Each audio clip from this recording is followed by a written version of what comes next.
Salam cerdas. Ibu, bapak, saudara-saudara yang saya hormati, sesi membacakan cuitan saya, Awali Rizky, di platform X atau Twitter kali ini membacakan 3 cuitan yang terkait dengan surat berharga negara. Nah, cuitan pertama saya tulis hari Minggu pagi, begini, posisi SBN per 21 Januari 2025 sebesar 7.816 triliun. Nah, SBN itu merupakan jenis utang pemerintah utama saat ini. Sekitar 88% dari utang pemerintah itu bentuknya SBN.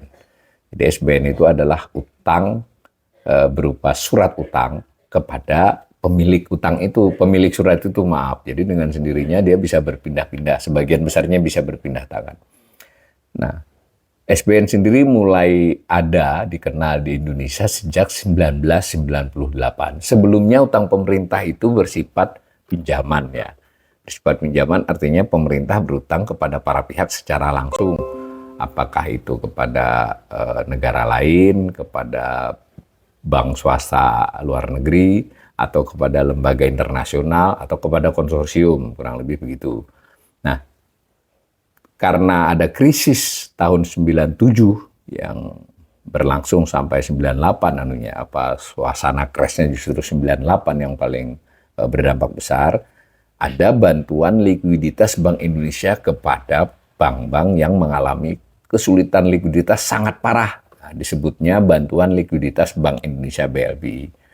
Tetapi dalam pencatatannya Bank Indonesia itu kan harus juga memanage neracanya, sehingga harus ada, ketika dia membantu itu harus ada di asetnya, di aktivanya. Nah, itu bentuknya adalah piutang kepada pemerintah. Jadi dari sisi pemerintah utang. Jadi SBN itu utang pemerintah yang awal adalah untuk Bank Indonesia memberikan likuiditas kepada para bank yang disebut BLBI.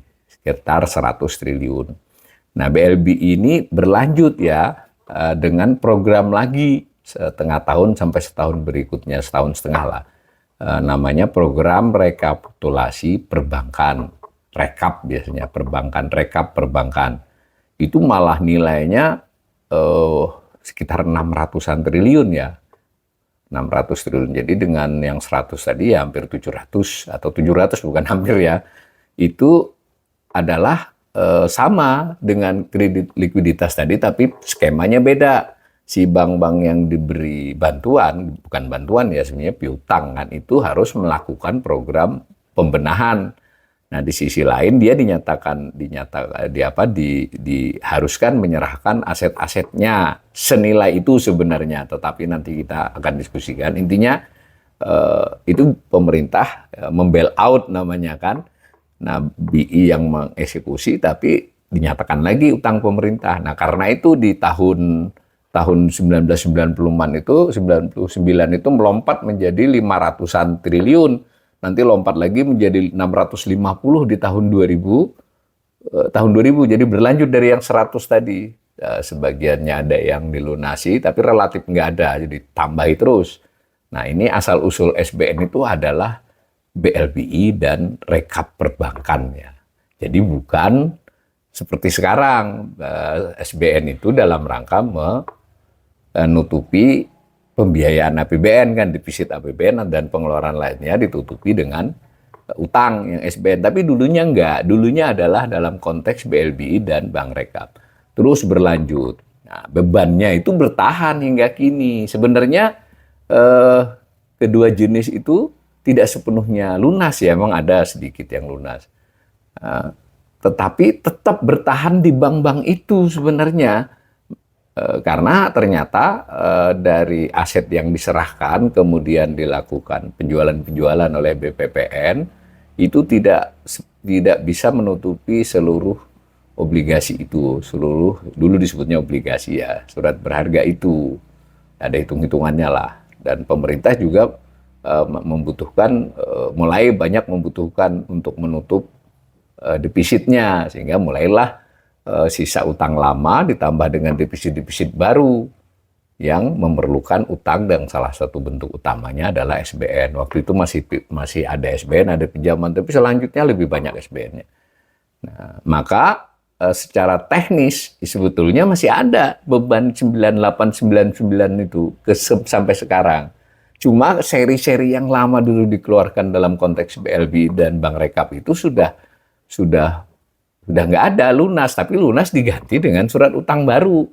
Nah, problemnya sejak 2008 itu utang-utang itu menjadi komersial. Maksudnya begini, pada waktu mereka mendapatkan BLBI dan Bank Rekap itu SBN-nya itu nggak bisa dijual ya. Bank Indonesia pegang BLBI, lalu si bank memperoleh obligasi rekap tadi, itu nggak boleh dijual sebelumnya, karena itu untuk dalam rangka restrukturisasi. Tapi selanjutnya ketika mulai 2008 kalau saya tidak salah, itu sebagian ditukar, satu-satu ditukarnya per kelompok. Maka kalau kita telusuri sekarang tinggal sedikit yang sisa itu yang ada di Bank Indonesia, mungkin dari 600 sampai 650-an itu tinggal 60 atau 70 ya. Yang lainnya sudah berubah bentuk.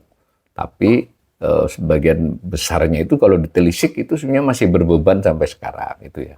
Sampai sekarang. Itu yang maksudnya pesan dari tweet ini. Tentu ini perlu kajian yang sudah dilunasi, diganti seri apa, nanti kita kanalnya akan bahas. Jadi perhatikan itu dari tahun 98 sampai sekarang 21 Januari data yang saya tampilkan itu adalah data posisi akhir tahun kecuali 21 Januari ya. Jadi terus naik. Itu tweet saya yang pertama. Tweet saya yang kedua masih berlanjut dengan topik yang sama. Saya tulis begini, nilai penerbitan SBN secara bruto atau penarikan utang baru SBN pada 2024, maksudnya selama tahun 2024 sebesar 1.087 triliun. Jadi kan pemerintah ini berutang baru dalam bentuk SBN selama 2024 itu. Laporan sementara ini nanti mesti harus diaudit oleh BPK ya, kita tidak tahu, biasanya selisih sedikit. 1.087 triliun. Nah, duit 1.087 triliun itu dipakai melunasi SBN jatuh tempo. Kan ada yang jatuh tempo dari yang SBN lama-lama tadi, ya kurang lebih 600 triliun. Sekali lagi ini masih perakiraan, karena ini perlu laporan ketika ada laporan LKPP. Masih lama ya data PIX-nya. Nah, lalu sebagiannya lagi itu membiayai APBN. Kan APBN-nya defisit, ya defisit dan juga ada pengeluaran investasi.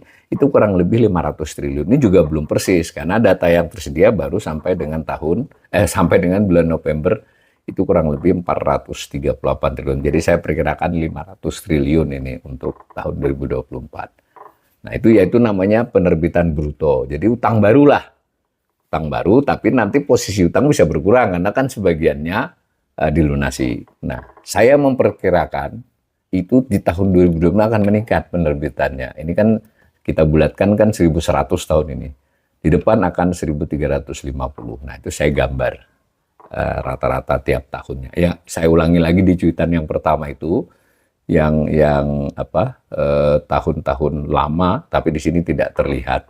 Di tahun-tahun 98, 99 itu masih hanya untuk rekap dan BLBI. Itu cuitan saya yang kedua, dan gambar itu saya mulai dari 2004 sampai sekarang. Nah, pernah kita brutonya banyak sekali. Bruto itu saya ulangi ya, berutang baru. Nah, tambahan utangnya belum tentu segitu karena kan ada yang lunas. Nah, itu. Nah, kemudian cuitan yang ketiga terhubung lagi. Saya tulis APBN hanya menyajikan nilai SBN neto, yaitu SBN bruto dikurangi pelunasan yang jatuh tempo.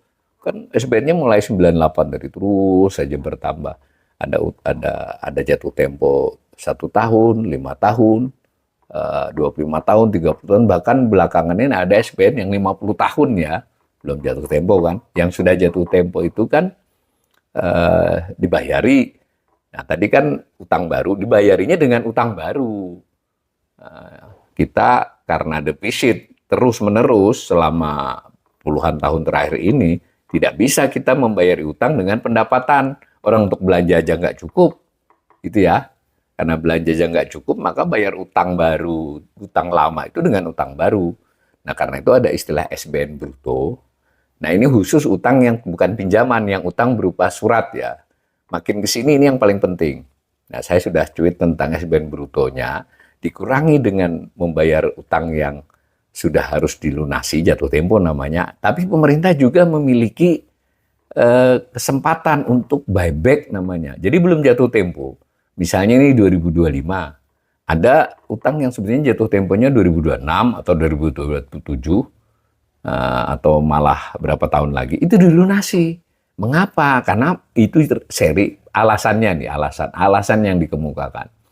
Yang itu serinya itu berkupon tinggi ya, artinya yieldnya tinggi. Jadi bayarnya berkuponnya tinggi. Syaratnya juga misalnya dikaitkan dengan bunga tetap atau dengan tingkat bunga tertentu, sehingga dilunasi karena memberatkan. Tetapi karena nggak punya duit untuk melunasinya itu dengan beli SBN baru tadi, bukan beli ya, menerbitkan SBN baru yang bruto tadi. Jadi selain yang jatuh tempo, pemerintah melakukan yang namanya buyback ya, membeli sebelum jatuh tempo. Nah, ini kekuasaannya ada di pemerintah. Padahal logikanya kan APBN itu diputuskan bersama antara pemerintah dan DPR berbentuk undang-undang. Itu pesan dari cuitan saya ini. Nah, pada prakteknya yang ditaruh di APBN itu hanya neto, brutonya nggak ditaruh. Jadi berapa utang baru yang secara kotor itu tidak disajikan di APBN, yang disajikan hanya netonya. Nah, maka pemerintah diberikan diskresi buyback tadi, gitu loh. Buyback tadi harus menerbitkan yang baru. Nah, selalu saja sosialisasinya adalah diganti dengan yang bersyarat lebih lunak dan sebagainya. Strukturnya, jatuh temponya diperpanjang. Tapi saya ingin memperlihatkan di grafik ini betapa ya netonya itu ya fluktuasi. Sebenarnya neto itu terlihat, misalnya neto di tahun 2024 ini belum selesai nih, baru 437 ya sampai November. Tadi saya menduga mungkin sekitar 500 kurang sedikit kalau sampai Desember nanti. Di tahun lalu kecil 300, tapi sebelumnya 600. Itu yang neto ini yang menunjukkan inilah benar-benar utang SBN baru yang dipakai untuk membiayai APBN. Kalau bruto tadi kan ada juga yang untuk melunasi. Ini aja, jadi segini. Nah, itu bertambah terus.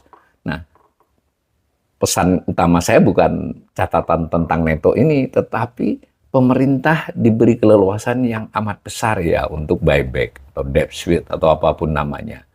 Padahal kan pada waktu ditetapkan DPR yang ada netonya saja. Memang narasinya selalu ini demi untuk syarat-syarat yang lebih baik. Tapi problemnya sederhana kalau menurut saya. Kontrolnya di mana? Nah, bagaimana kalau ternyata ditukar dengan SBN yang lebih berisiko? Ya, selama ini kita tidak, memang ada batas ya, sekitar 3% dari total atau berapa. Tapi kan banyak itu, bisa 100 triliun. Itu ya. Nah, BPK pun selama itu prosedural, ya ada lelang, ada pelunasan, dan tadi di neto ya nggak masalah tetap WTP terkait itu. Tapi saya bolehlah sebagai salah seorang ekonom mudah-mudahan mengingatkan, mestinya pemerintah benar-benar memberitahu kepada publik, terutama kepada DPR. Jadi seri-seri yang di buy batch itu dibeli kembali itu terus diganti apa itu diperlihatkan, dan kalau bisa ada juga kajiannya yang disampaikan setahun sekali, 2 tahun sekali. Apa yang terjadi buyback di tahun 2023 misalnya, supaya kita semua bisa melakukan penilaian. Karena saya khawatir pengelolaan keuangan negara yang ratusan triliun ini bisa menggoda para oknum ya, dan kita berharap itu dieliminasi dengan sistem yang baik, dengan transparansi yang baik. Mudah-mudahan ke depan pengelolaan APBN makin menjadi lebih baik.